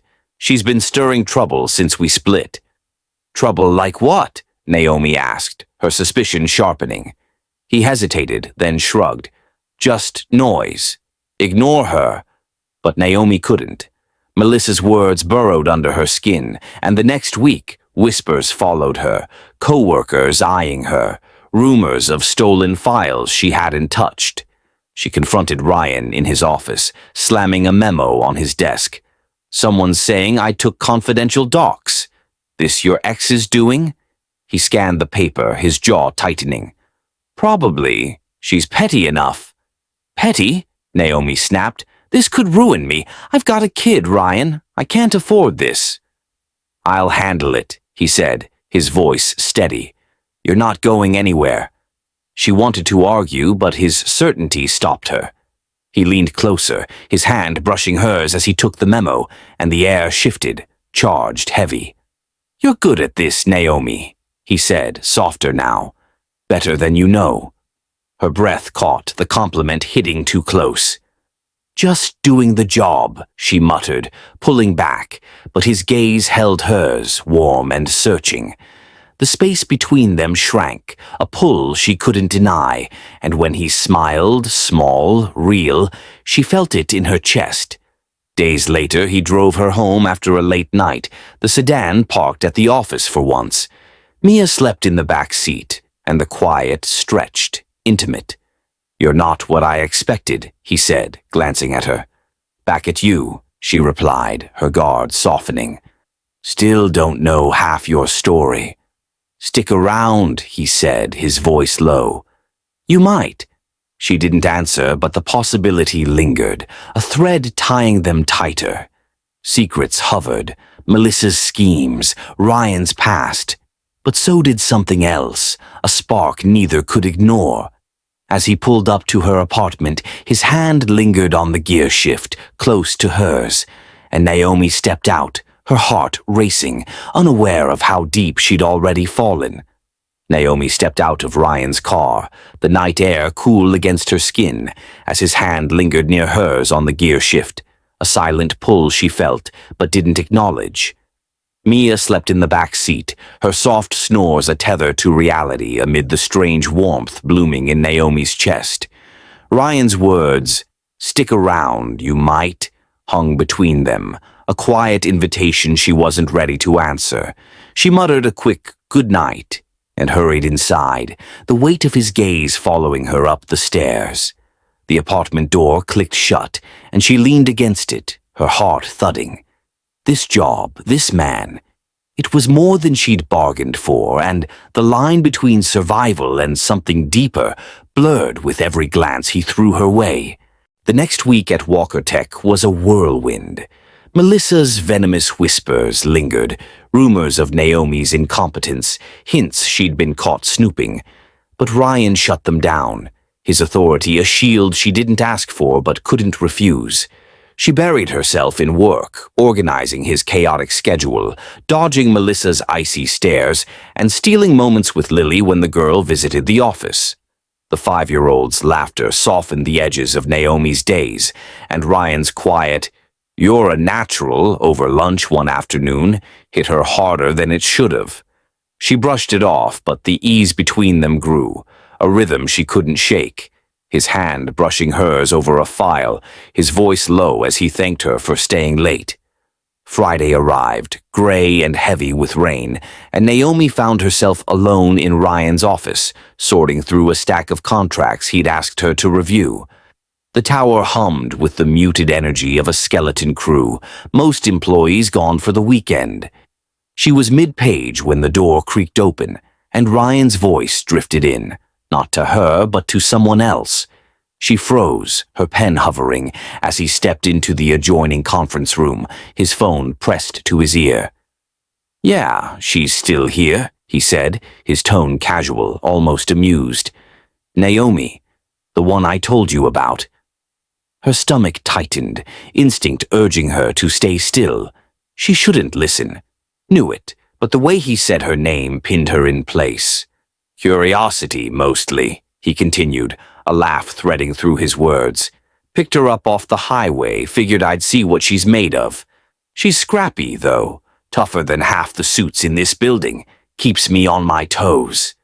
The words landed like a fist, sharp and cold. Curiosity. A test. Her breath caught, the contracts blurring as humiliation burned up her throat. She'd been a game to him. An experiment born from a rainy night, not trust, not respect. Every late night, every shared glance, every time he'd leaned close, it crumbled into nothing, a rich man's whim she'd been too naive to see. "Anyway," Ryan went on, oblivious, "she's good with Lily, so it's not a total loss. We'll see how long she sticks." The call ended with a click, and Naomi's hands trembled as she shoved the papers aside. Her chest heaved, anger and shame warring inside her. She'd fought for this, swallowed her pride, faced Melissa's barbs, let her guard slip. For what? To be his amusement? She grabbed her bag, her movements jerky, and stormed toward the door just as Ryan stepped back into the office. "Naomi?" His brow furrowed, surprise flickering across his face. "You're still here?" "I'm done," she said, her voice low and shaking. "I quit." He blinked, stepping closer. "What? Hold on, what's going on?" "I heard you," she snapped, her eyes blazing. "On the phone. Curiosity. That's why you hired me, right? Some little project to keep you entertained." His face paled, realization dawning. "Naomi, wait, that's not—" "Save it," she cut in, shoving past him. "I'm not your toy. Find someone else to play with." "Naomi," he called, but she was already moving, her sneakers pounding the polished floor as she fled the office. The elevator dinged and she slipped inside, her breath hitching as the doors closed on his stunned expression.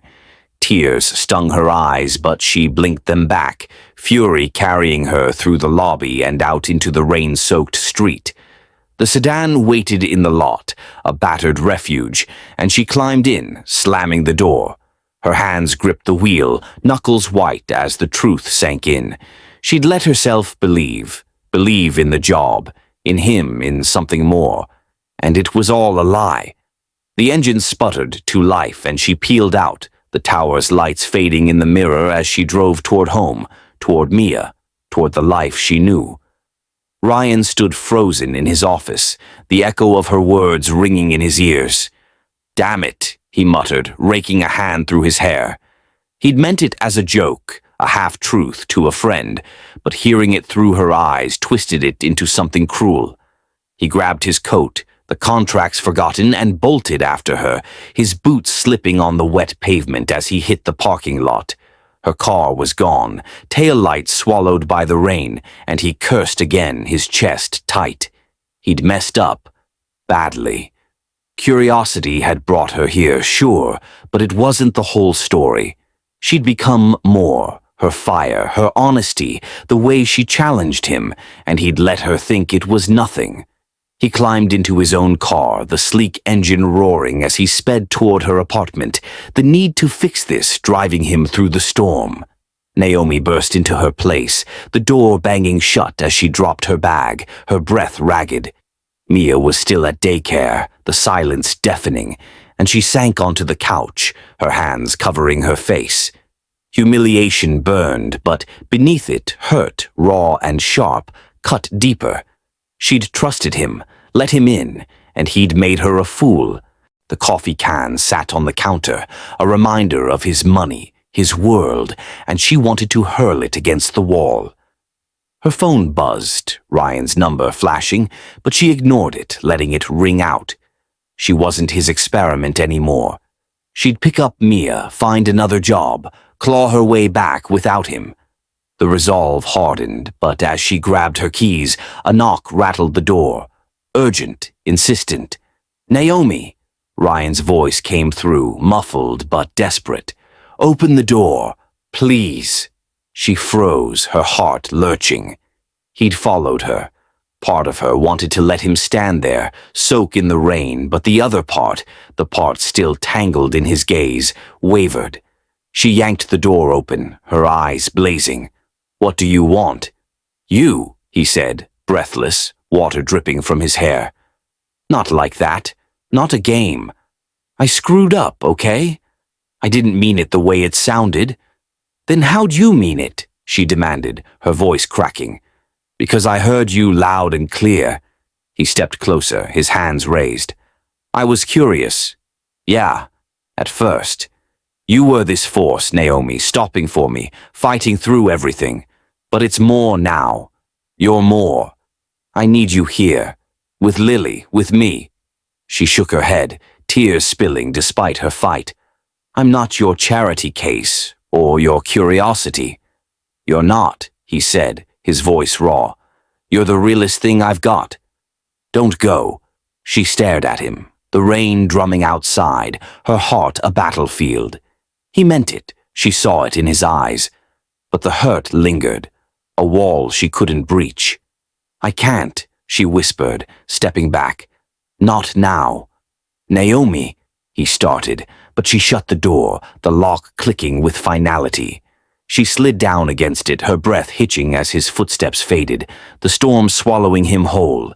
She'd walked away, but the truth, his and hers, left her reeling, a wound too fresh to heal.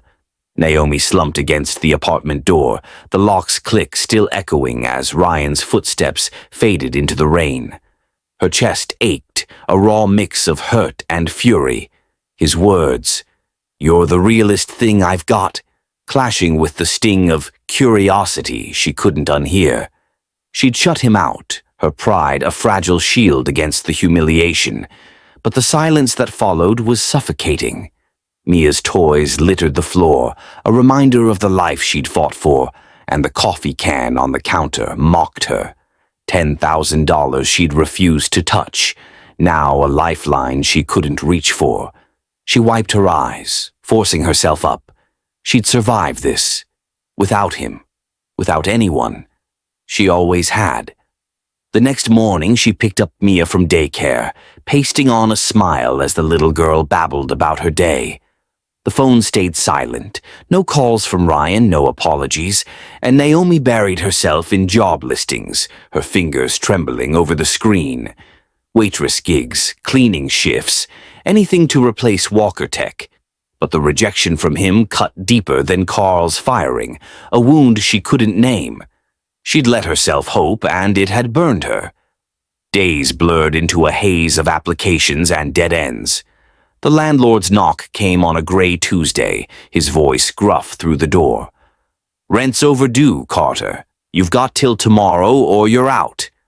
"I'll get it," she said, her throat tight, but the coffee can loomed in her mind. She could use it, swallow her pride, pay him off, but every bill felt like Ryan's pity, a chain she'd broken free from. She scrounged what she could from her last tips, a measly $200, and slid it under his door that night, a plea for more time. It wasn't enough. Wednesday morning the eviction notice was taped to her door, stark and final. "Vacate by noon," it read, and her landlord stood there, arms crossed, as she packed. "Told you, Naomi, can't keep waiting." She didn't argue, her voice gone as she stuffed clothes and Mia's toys into trash bags. Mia clung to her leg, confused. "Mommy, where are we going?" "Somewhere new, sweet pea," Naomi said, forcing brightness into her tone. "An adventure." But her hands shook, the weight of failure crushing her. No job, no home. Rock bottom had found her faster than she'd feared. The shelter was a last resort, a squat brick building on the edge of town. The intake worker's pitying smile burned, but Naomi signed the forms, her jaw tight, and carried Mia inside. The room was small, 2 cots, a shared bathroom down the hall, but Mia's chatter about the big sleepover kept Naomi from breaking. She'd hit lows before, but this was different. This was her daughter sleeping on a thin mattress, her tiny world shrinking, because Naomi couldn't hold it together. Days stretched into a grim routine. She pawned her phone for cash, keeping just enough for bus fare to job interviews that went nowhere. The shelter's fluorescent hum and the coughs of other residents filled her nights, and Mia's energy dimmed, her usual spark dulled by the damp, crowded space. Then, on a frigid Monday, Mia woke burning up, her forehead hot against Naomi's palm. "Mommy, I don't feel good," she whimpered, curling into Naomi's side, her breaths shallow. Panic clawed at Naomi's chest.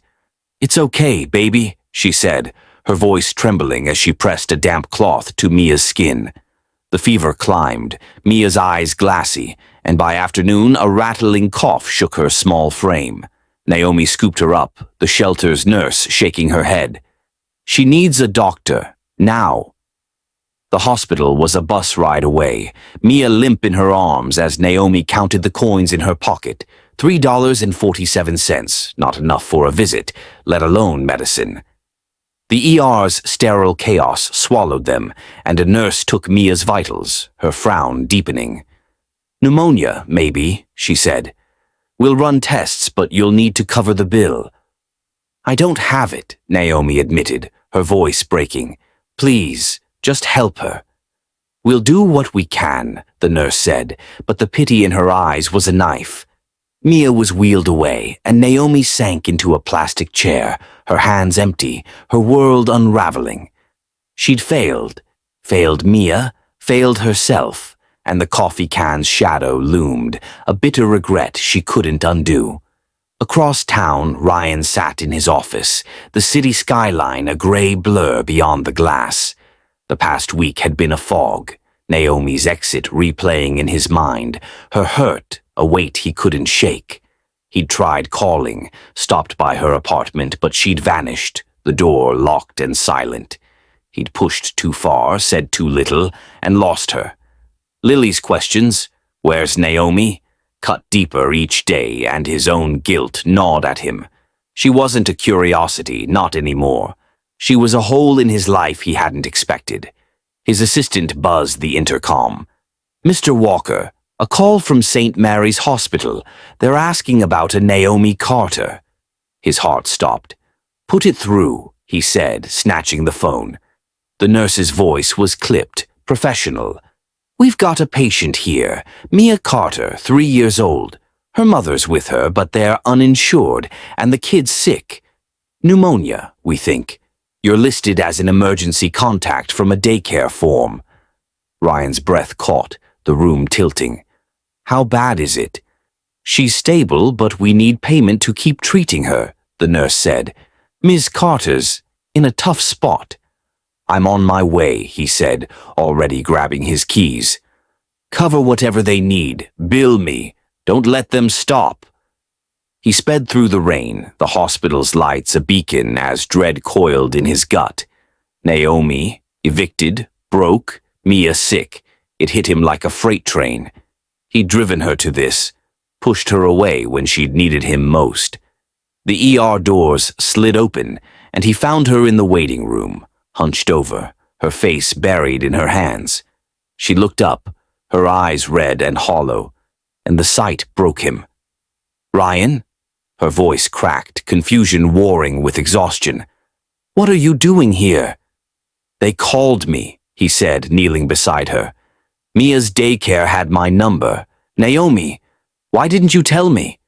"Tell you what?" she snapped, her voice rising. "That I'm a failure, that I lost everything. You don't get to swoop in now."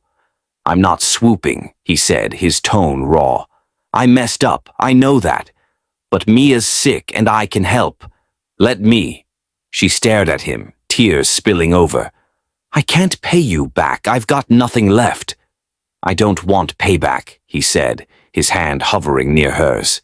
"I want you safe. Both of you." The nurse interrupted, her clipboard in hand. "Ms. Carter, we're admitting Mia. Mr. Walker's covering the costs." Naomi's head snapped up, her breath hitching. "You did what?" "It's done," Ryan said, standing. "She's getting what she needs. No strings." She rose, her fists clenched, torn between gratitude and fury. "I didn't ask for this." "I know," he said, his voice soft. "But I'm here anyway." She turned away, following the nurse to Mia's room, and Ryan trailed behind, his chest tight. The little girl lay in a hospital bed, an IV in her arm, her face pale but breathing steadier. Naomi sank beside her, brushing her hair back, and Ryan watched, helpless, the devastation of her fall crashing over him. He'd lost her trust, but he could fix this. He had to. As the rain pounded outside, Naomi whispered to Mia, her voice breaking. "I'm sorry, baby." Ryan stood in the doorway, his own guilt a mirror to hers, knowing he'd found her at her lowest, and vowing she wouldn't stay there. Naomi sat beside Mia's hospital bed, her fingers tracing the little girl's damp curls as the IV dripped steadily. The sterile room hummed with quiet machines, Mia's breathing shallow but stable, a fragile lifeline in the chaos of Naomi's unraveling world. The shelter, the eviction, the fever, it had all crashed down, and now Ryan stood in the doorway, his presence a storm she couldn't escape. He'd paid for Mia's care, his wealth a blunt force against her pride, and the gratitude warring with her anger left her raw. She'd whispered an apology to Mia, her voice breaking, and felt his gaze on her, heavy with a guilt she didn't want to acknowledge. Ryan lingered there, his coat damp from the rain, his hands clenched at his sides. The nurse had confirmed Mia's treatment, antibiotics, fluids, a bed for the night, all covered by his credit card, no questions asked. Naomi hadn't looked at him since, her focus locked on her daughter, but his silence pressed against her, a plea she couldn't ignore. She'd hit rock bottom, and he'd found her there, his shadow stretching across the tiled floor like a bridge she wasn't ready to cross. "Naomi," he said finally, his voice low, breaking the stillness. She didn't turn, her jaw tight, but he stepped closer, the door clicking shut behind him. "She's going to be okay. The doctor said it's under control." "Good," she muttered, her hand stilling on Mia's forehead. "You didn't have to do this." "I did," he said, his tone firm. "I wasn't going to let her suffer. Or you." She flinched, the words cutting through her defenses.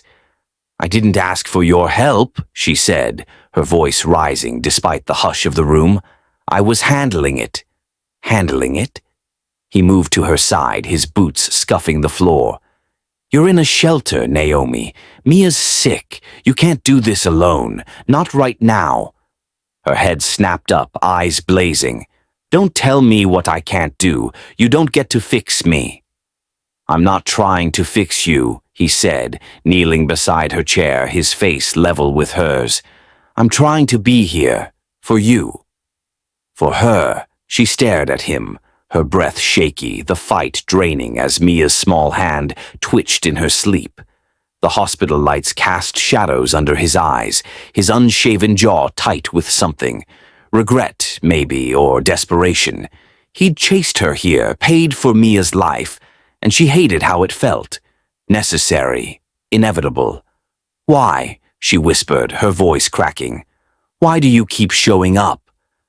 Ryan's gaze held hers, steady and unguarded, and he took a breath like he was steeling himself.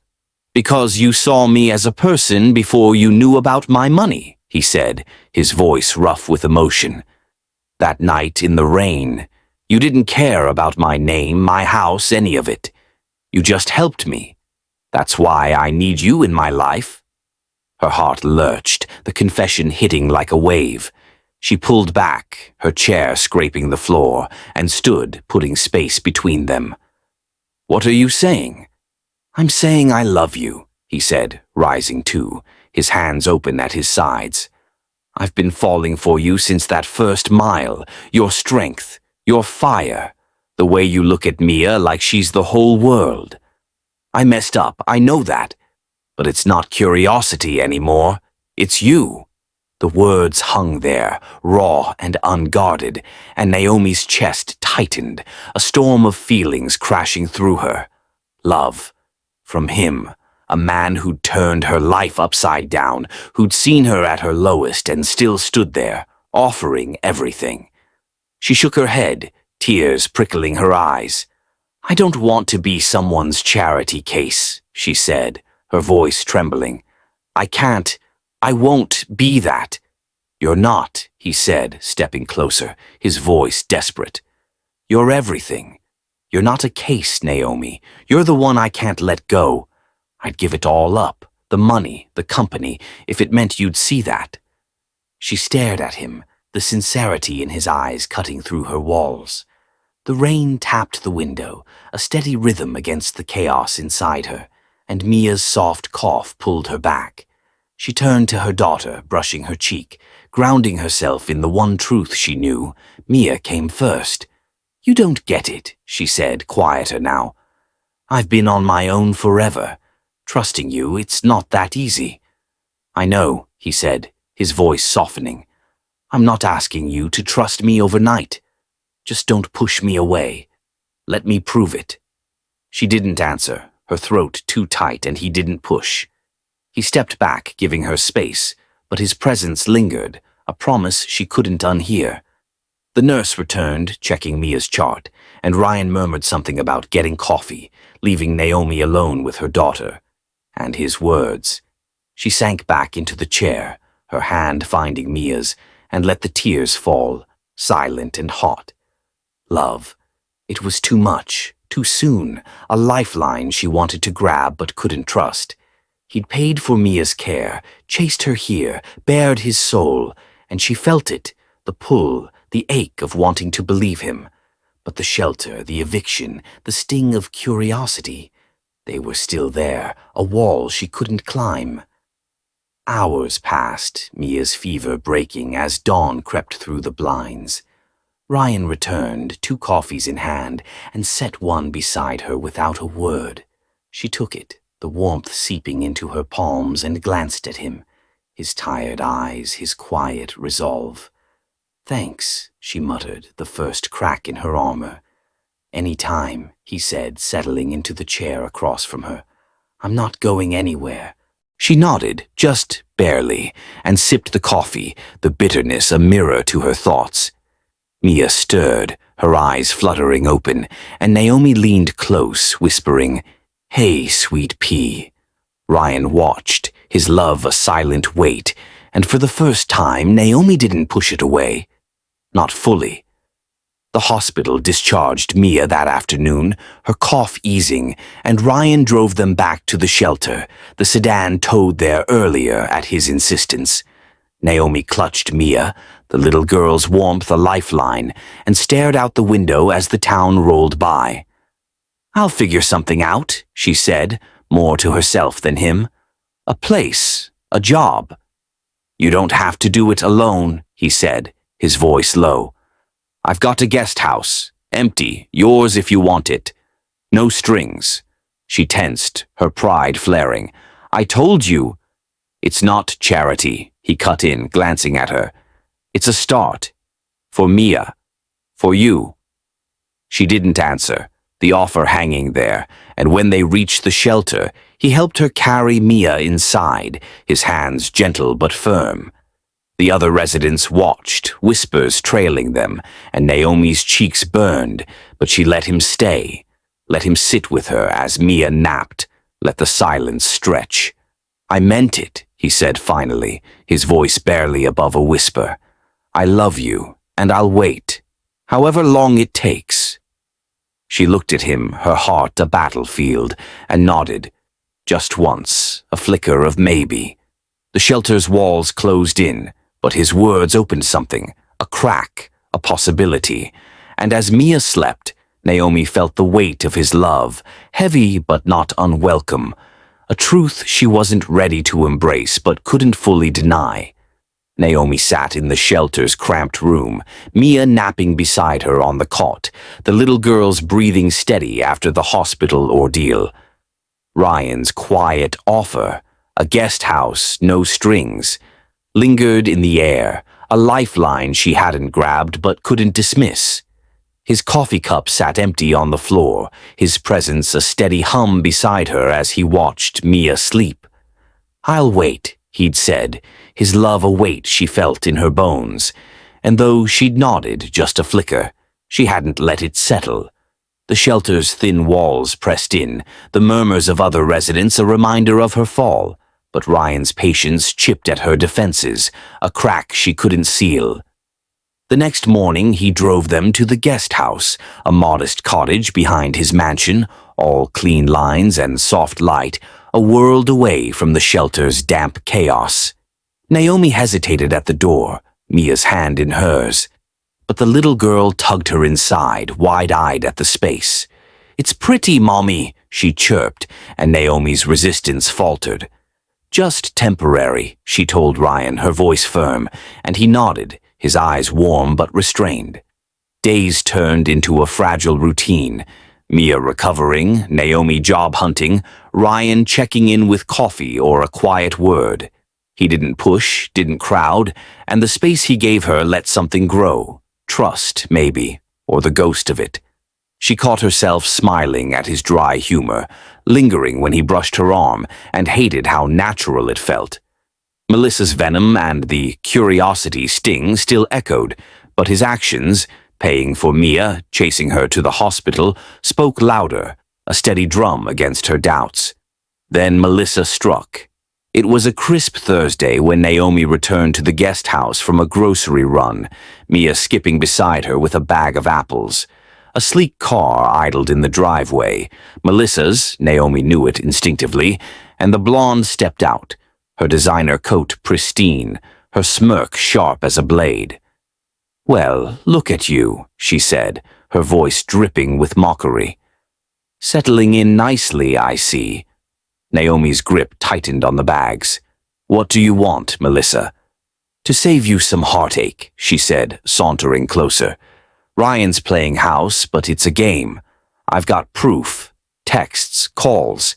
He's been meeting me behind your back, wants me to take him back." Naomi's stomach dropped, the old wounds flaring. "You're lying," she said, but her voice wavered, Melissa's confidence a needle in her resolve. "Am I?" Melissa pulled out her phone, flashing a screen of messages. Ryan's name, times, dates. "He's good at this, stringing people along. You're just the latest." Mia tugged at Naomi's hand, sensing the tension, and Naomi forced a breath. "Get out," she said, her voice low. "Now." Melissa laughed, tossing her hair. "Fine, but when he dumps you, don't say I didn't warn you." She slid back into her car and peeled off, leaving Naomi frozen, the bags heavy in her arms. She didn't tell Ryan, not right away. The texts gnawed at her, a poison she couldn't shake, and when he stopped by that evening, his easy grin faltered at her silence. "What's wrong?" he asked, setting a pizza box on the counter. "Melissa was here," she said, her tone flat. "Says you've been talking to her, meeting her." His face hardened, a flash of anger crossing his eyes. "She's full of it. I haven't—" "She showed me texts," Naomi cut in, her voice rising. "Your name, your number. Explain that." He stared at her, then pulled out his phone, scrolling fast. "I haven't texted her in months. Whatever she showed you, it's fake. She's done this before, Naomi. Doctored stuff to mess with people." "Why should I believe you?" she demanded, her chest tight. "After everything. Curiosity, your ex. Why?" "Because I love you," he said, his voice raw. "And I'm done letting her poison this." She didn't respond, her heart a battlefield, and he stepped back, his jaw tight. "I'll prove it," he said, grabbing his keys. "Stay here." He was gone before she could stop him, the door slamming shut. Naomi sank onto the couch, Mia curling into her side, and the doubt churned. Melissa's smirk, Ryan's desperation, a tug-of-war she couldn't win. Hours passed, the pizza cold, when her phone buzzed, a news alert from a local station. She tapped it and Ryan's face filled the screen, live from a press conference at Walker Tech. "I'm setting the record straight," he said into the mic, his voice steady, the room packed with reporters. "Melissa Grant, my ex-fiancée, has been spreading lies, forged texts, fake calls, to hurt someone I care about. I've got the proof here, server logs, timestamps, showing she hacked an old account. It ends now." He held up papers, his gaze cutting through the camera. "Naomi Carter's no pawn in anyone's game. She's the strongest person I know, and I won't let anyone drag her down. Melissa's done, legally, publicly. That's it." The feed cut to stunned anchors, but Naomi's breath caught, her hands trembling. He'd gone public, exposed Melissa, risked his name, for her. The door opened and Ryan stepped in, rain-soaked and resolute, his eyes finding hers. "It's over," he said, tossing his coat aside. "She's got nothing left to throw." "You did that," Naomi whispered, standing, Mia peeking from behind her. "On TV?" "For you," he said, his voice low. "I told you I'd prove it." She stared at him, the walls she'd built crumbling under the weight of his stand. Melissa's scheme, cruel, calculated, had been her final test, and Ryan hadn't just passed. He'd burned it down. The doubt that had choked her loosened, replaced by a rush of something, trust, real and unshaken. "Why go that far?" she asked, her voice soft. "Because you're worth it," he said, stepping closer. "I love you, Naomi. No games, no lies, just us." Her throat tightened, tears brimming as Mia tugged her hand. "Mommy, is he staying?" Naomi looked at Ryan, his steady gaze, his quiet strength, and felt the last thread of resistance snap. "Yeah, sweet pea," she said, her voice breaking into a smile. "He's staying." He closed the gap, his hand finding hers, and she didn't pull away. The shelter, the hospital, the mistrust. It faded, replaced by a warmth she hadn't dared hope for. Mia giggled, darting to grab the pizza, and Ryan pulled Naomi into his arms, his breath warm against her hair. "I trust you," she murmured, the words a release, a beginning. "Finally." "Good," he whispered back, his hold tightening. "Because I'm not letting go." The rain eased outside, the guest house a quiet haven, and Naomi leaned into him. The test passed, the future theirs. Melissa's lies were ash, and in their place stood something real, unbreakable, hers to claim. Naomi leaned into Ryan's embrace, the guest house a quiet sanctuary as the rain softened outside. His arms anchored her, his whispered, "I'm not letting go," a vow that settled deep in her chest. She'd said it, "I trust you," and meant it, the weight of Melissa's lies and her own doubts dissolving in the warmth of his hold. Mia's giggle broke the moment, the little girl darting to the cold pizza box, and Naomi laughed, a sound that felt new, unburdened. Ryan's stand, publicly dismantling Melissa's scheme, had been the final push, the proof she'd needed to let him in. The shelter's shadows, the hospital's fear, faded against this, a family, fragile but forming. Weeks slipped by in a gentle rhythm. They moved fully into the guest house, Naomi's pride bending enough to accept it as home, not charity. Ryan scaled back at Walker Tech, trading late nights for dinners with her and Mia, his laughter filling the cottage as Lily joined them. The girls braiding each other's hair or chasing Rex the dinosaur through the yard. Naomi found work, freelance bookkeeping, steady but on her terms, and the coffee can, money stayed untouched, a relic of a fight she'd won. Melissa vanished, her schemes buried under legal threats Ryan didn't hesitate to wield, and the whispers at the office died out, leaving Naomi free to breathe. Ryan's love was quiet but constant. Coffee left on the counter, a hand on her back during movie nights, a look that said more than words. She felt it grow, steady and sure, and let herself fall, the trust she'd fought for blooming into something deeper. Mia thrived, her cough a memory, her joy a mirror to Naomi's own.